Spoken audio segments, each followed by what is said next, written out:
Bonjour, bienvenue sur la chaîne MyZeral Vision. C'est rare que je fais des vidéos la journée.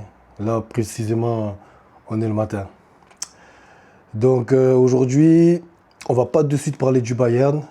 Je me réserve ça pour demain, mardi. Je pense que mardi, on va faire une vidéo sur le Bayern.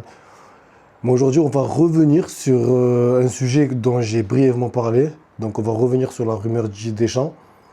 J'étais pas forcément partant pour faire une vidéo DJ, mais entre le moment où l'info est sortie et aujourd'hui, euh, que ce soit les médias français, les médias espagnols, les créateurs de contenu, tout le monde s'est un peu emparé du sujet, tout le monde a donné son avis beaucoup plus approfondi que le mien.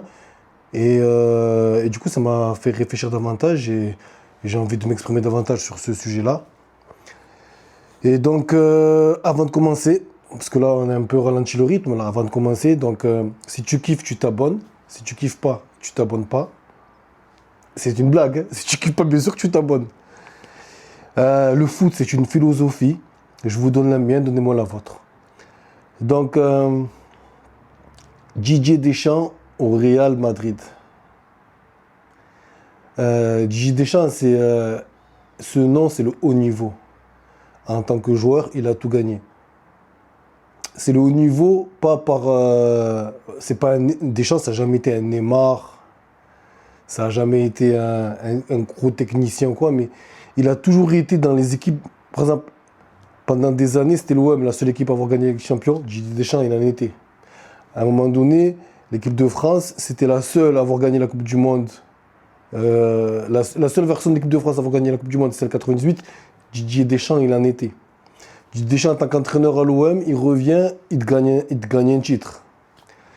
Didier Deschamps, avec Monaco, il a failli gagner la D1 à l'époque, mais Lyon, c'était Lyon, si je dis pas de bêtises, hein, qui dominait le championnat.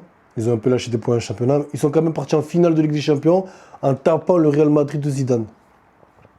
Didier Deschamps, Euro 2016, il part en finale.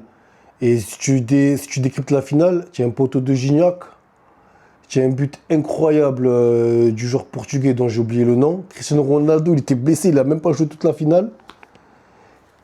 Tu vois, le foot, des fois, il se joue à des détails. En 2022, je ne sais même pas comment il se retrouve en finale, mais il a encore été finaliste. Bon, il a gagné la Coupe 2000, la Coupe 2018. Mais moi, là où je vais en venir, c'est sur l'Euro 2021. Et brièvement sur le dernier Euro 2024. Parce que moi, l'Euro 2021, je m'en souviens comme si c'était hier. Pourquoi? Parce que même si ça fait que depuis février 2026 que j'ouvre ma chaîne YouTube, moi, en réalité, les réseaux sociaux, de manière générale, ça fait pas longtemps. Moi, mon premier réseau social, je l'ai fait en 2020-2021. Pour te dire, je ne me rappelle même pas de l'année. J'ai commencé à regarder les réseaux sociaux. Moi, pendant des années, j'avais aucun réseau social. J'avais un téléphone, j'avais un iPhone, mais j'avais pas de réseaux sociaux. Et donc, j'ai découvert les réseaux sociaux très très tard. Et donc, quand l'Euro 2021 s'est joué, c'était le retour de Karim Benzema. Donc, Didier Deschamps, c'était le retour de Karim Benzema. Et il y avait Mbappé dedans. Et si tu veux, c'est la première épreuve footballistique de Mbappé. Mais moi, à l'époque, quand je vois comment ça évolue dans la carrière d'Mbappé et quand je vois les entraîneurs qu'il a, Didier Deschamps, il n'a pas fait ce qu'il fallait. À l'Euro, je ne sais pas ce qui s'est passé, ce qu'il avait dans la tête, ce qu'il n'avait pas dans la tête. Match après match, il n'était pas bon. Il n'était pas bon match après match. Aujourd'hui, c'est difficile de se recontextualiser l'Euro 2021. Mais déjà, on a vu un défaut de Didier Deschamps. C'est quelqu'un de. Il y en a qui voient ça comme une qualité, mais de pragmatique. Tu vois? C'est quelqu'un d'opportuniste. Ça peut être des qualités, mais ça peut être des défauts. C'est-à-dire que pendant des années, il a fait confiance à Olivier Giroud contre vents et marées. Qu'il soit titulaire, remplaçant en tribune, en club, il appelait systématiquement en équipe de France. Ça coïncidait avec le fait de ne pas sectionner Karim Benzema. Il y avait en satellite, il y avait tout ce qui est Griezmann, tout ça autour. Mais je ne vais pas parler de tous les joueurs, sinon on ne va pas s'en sortir. Mais pour cet euro-là, il décide de rappeler Karim Benzema. Et tout d'un coup, il te met Giroud sur le banc. et il y a l'éclosion d'Mbappé. Mais Mbappé, il n'était pas bon. Mbappé, il n'était pas bon. À ce moment-là, Mbappé, il aurait eu besoin du banc. Parce que même s'il avait gagné la Coupe du Monde de 2018, il n'avait pas encore le statut qu'il a maintenant. Aujourd'hui, il a un statut incroyable qui fait que même au Real, ils n'arrivent pas à le mettre sur le banc.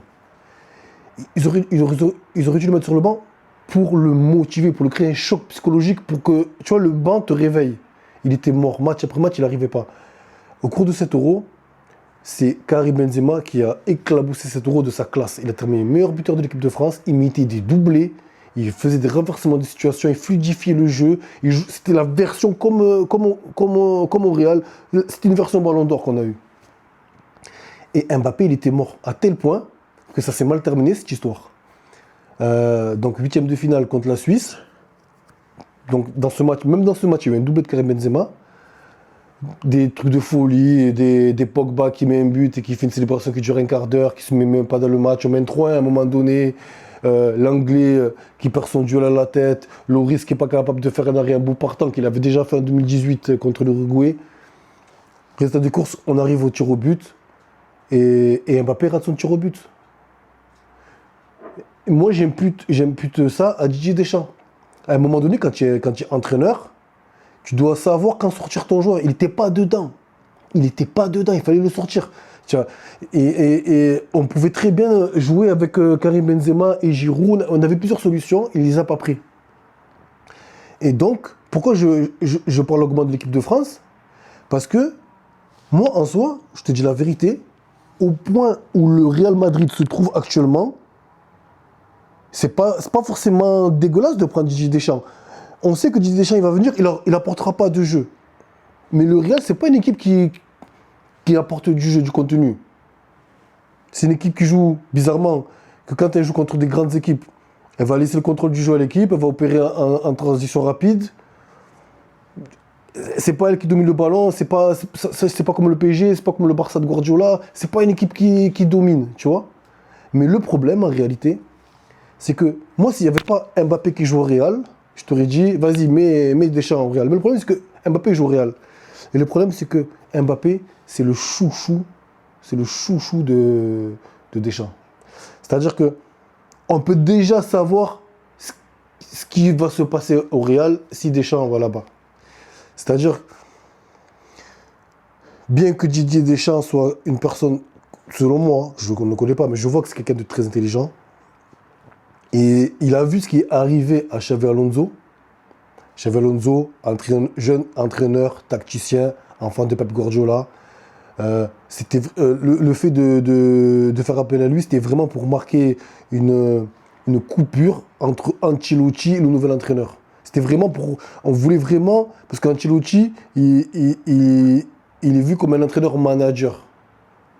Dans la gestion des hommes, des égos, tout ça et tout. Mais il n'est pas vu comme un entraîneur tacticien. Donc Xavi Alonso, il était venu pour apporter cette tactique, révolutionner le jeu du Real Madrid. Malheureusement, son manque d'expérience, je pense, a fait qu'il n'a pas su gérer les égos. Il s'est heurté au cas Vini, il s'est heurté apparemment au cas Bellingham, il s'est heurté à Valverde, peut-être qu'il s'est heurté à d'autres joueurs, on n'a pas les informations. Le vestiaire était divisé. Et quand tu vois ce que Vinicius s'est permis de faire à Xavi Alonso, à tort ou à raison, peu importe, c'est même pas une question de tort ou à raison, ça a tué la saison. Donc Deschamps, il a vu ça. Donc Deschamps, je pense que déjà, quand tu vois que Arbeloa, il a pris tout le truc à l'envers, il a de suite mis les joueurs clés en sécurité, Deschamps, il arrive en voyant ça, sauf que dans tous les cas de figure, même si Didier Deschamps, il va essayer de ne pas commettre la même erreur que Xavi Alonso. Dans le contexte actuel, avec les pro-Mbappé, les anti-Mbappé, les pro-Vinicius, les anti-Vinicius, mettre un entraîneur pro-Mbappé aussi fort que ça au Real Madrid, ça va tout déséquilibrer. Ça va tout déséquilibrer. Didier Deschamps, il ne pourra pas mettre Mbappé sur le banc. Didier Deschamps, c'est quelqu'un que même avec le matos qu'il a en équipe de France, il le met en neuf. Avec le matos qu'il a en équipe de France, Didier Deschamps met Mbappé en neuf. C'est pas un entraîneur qui va réussir à remettre Mbappé sur un côté ou qui va le faire jouer avec un 9. En gros, tu vas prendre Didier Deschamps et les problèmes que tu as déjà au Real, ils vont juste s'accentuer. Et peut-être qu'il y aura des problèmes annexes. Parce que Didier Deschamps, c'est quelqu'un que quand il veut pas de quelqu'un, il ne le veut pas. À tort ou à raison. Peu importe que le joueur il soit bon ou pas. Il y a des joueurs qui sont réellement bons et qui n'ont pas fait partie des plans de Didier Deschamps, que ce soit en équipe de France ou en club. Là, dans l'effectif actuel du Real, je sais que Didier Deschamps, il va opérer d'une manière pour mettre Vinicius dans sa poche. Parce qu'il a vu comment ça s'est passé avec Xabi Alonso. Il ne va pas commettre l'erreur de se mettre à dos directement à Vinicius. Il ne va pas commettre cette erreur. Mais peut-être que sur le moyen terme, tu vois, sur le moyen terme, court terme, moyen terme, à long terme, je pense pas qu'il va réussir à maintenir une bonne relation avec Vinicius sur toute une saison. À un moment donné, ça va foirer. À un moment donné, ça va foirer. À un moment donné, ça va pas tenir. Moi, je pense qu'il vaut mieux prendre un Klopp qui va avoir, il va pas avoir la mentalité pro joueur, il va avoir la mentalité pro collectif. Et en gros, quelqu'un comme Vinicius, quelqu'un comme Mbappé, avec quelqu'un comme Klopp, ils seront sur le même pied d'égalité, tu vois. Mettre l'entraîneur qui va de suite mettre Mbappé en avant, ça va créer un déséquilibre sur Vinicius et même sur les autres joueurs de l'équipe. Ça va plus casser le Real qu'autre chose. Parce que là, le Real, ils sont dans un bourbier. Donc, probablement que mercredi, ça va être le dernier mois de la saison, à moins des miracles dont le Real est capable. Parce que, en gros, si tu bats le Bayern, tu n'as rien gagné du tout. Tu accèdes juste en demi-finale. Après, le problème se reporte au demi. Parce que j'avais posé une question sur mes autres réseaux, mais en gros, selon moi, c'est plus humiliant. Je sais pas, hein. C'est plus humiliant pour le Real avec les nouveaux batailles qu'il y a eu entre le Real et le PSG, de perdre en demi-finale contre le PSG que de sortir en quart de finale par le Bayern. Le Bayern, c'est un classique européen du PSG. C'est un classique européen, Real Bayern, c'est un classique européen. Mais perdre contre un nouveau riche, contre le PSG, les ouvrir les portes du back-to-back en finale, peut-être se prendre une fessée 3-0, 4-0. L'historique autour de Mbappé, le Nasser El Khelaifi, Florentino Pérez, Nasser El Khelaifi, Mbappé, Luis Enrique, Real Madrid, Barcelone. Franchement, vaut mieux se faire éliminer par le Bayern que se faire éliminer par le PSG, c'est mon avis. Donc pour revenir sur le cas de Deschamps, malgré que je suis sûr que Deschamps, s'il prend le Real, c'est minimum un titre. C'est minimum un titre. Liga ou Coupe du Roi. Peut-être même les deux. La Ligue des Champions, ça va être un peu plus compliqué. Parce que la Ligue des Champions, peu importe l'entraîneur qui va venir, Florentino Pérez, il va devoir faire quelques mercato. Il va falloir vendre des joueurs. Et il va falloir également acheter des joueurs. Donc les gars, on va s'arrêter là pour la vidéo. Demain, on va faire une vidéo prévia contre le Bayern. Je vais vous dire qui je veux dans le 11, qui je veux absolument pas. Comme je l'avais dit, je vais me renseigner sur le Bayern, mais je ne pense pas qu'il y aura de surprise. À moins qu'il y ait quelqu'un qui est suspendu ou blessé dont je ne suis pas au courant. Ça va être le plus gros match de la saison. À l'instant T, ça va être le plus gros match de la saison. Qu'est-ce que je peux utiliser malgré une grande différence de niveau entre le Bayern et le Real, le Bayern, ils n'ont pas assez fait le taf. Il y a juste un but d'écart.